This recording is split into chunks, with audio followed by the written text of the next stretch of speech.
Nurses of Reddit, what are some of the most memorable deathbed confessions you've had a patient give? Took care of a World War II veteran with dementia. He would say the number 22 over and over and the family never knew the significance of it. The number didn't line up with any significant events or dates that they were aware of. The day before he died, his mental state became incredibly clear, and he started telling the staff, 22 men. I killed 22 men over there. Poor guy, he lived with that anguish for 50 plus years. Had an elderly woman who had gone downhill and was on her deathbed for about a week. She kept asking me to read the Bible to her, and as soon as I would start, she would scream that he was coming to get her, and he was waiting right behind me. Very unnerving at 3 a.m. Finally, I asked her who was coming to get her, and she replied with, "The devil's coming for me because I let my husband rape our kids and did nothing." I recently cared for a woman who had multiple acute strokes in a short amount of time. A week before, she had been independent, riding her horse every day, still teaching part-time at a local school, despite being in her 80s. By the time she got to me, she was completely nonverbal, incoherent, and unable to feed herself. I had a feeling that she was neurologically intact enough to understand what was going on, so I talked to her as much as I could when I was in the room. Talked to her about her daughters who had called every day, her husband who hadn't called, but I left that part out, the weather, her horses, her students who had sent a card. On the last day of my work week, her daughter from out of state had finally found a flight up. They sat in silence and held hands for hours. Visiting hours ended right at shift change, so I walked in to give report as the daughter was saying goodbye. The patient then spoke what I knew were going to be her last words. "I'll always be looking after you," and pointed to her daughter, and then to me, and then she fell asleep. 2 days later, when I came back to work, I was informed she had passed away in her sleep. There was a gentleman on his deathbed at 56 years old.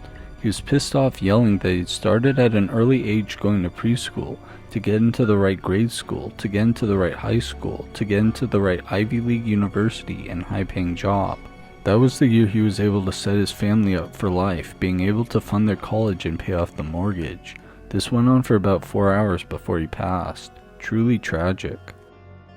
This was a couple years back when I was doing a night shift rotation.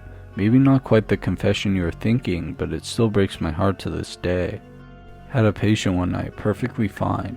Came back the next night and found they had a massive stroke mid-morning.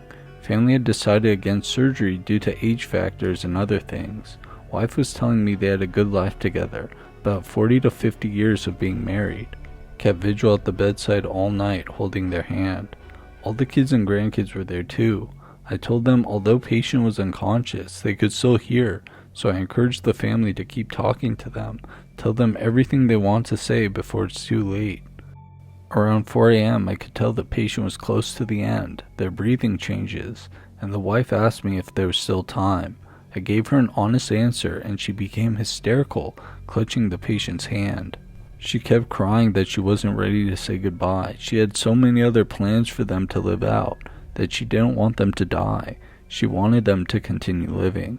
She wished she hadn't withdrawn treatment, so they could have more time together. Patient passed away 15 minutes later. It's been years, but that still stands out to me as one of the most heartbreaking deathbed moments.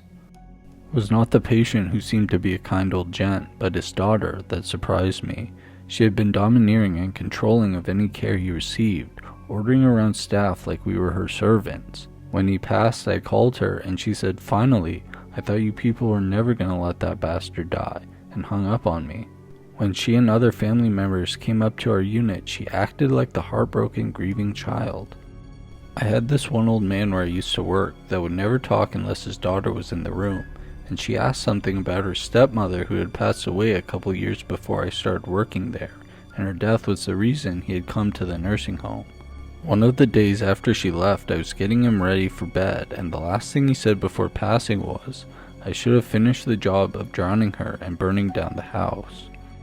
I had a patient in a hospice facility I would work at 3 times per week who was very friendly and would apparently ask for me.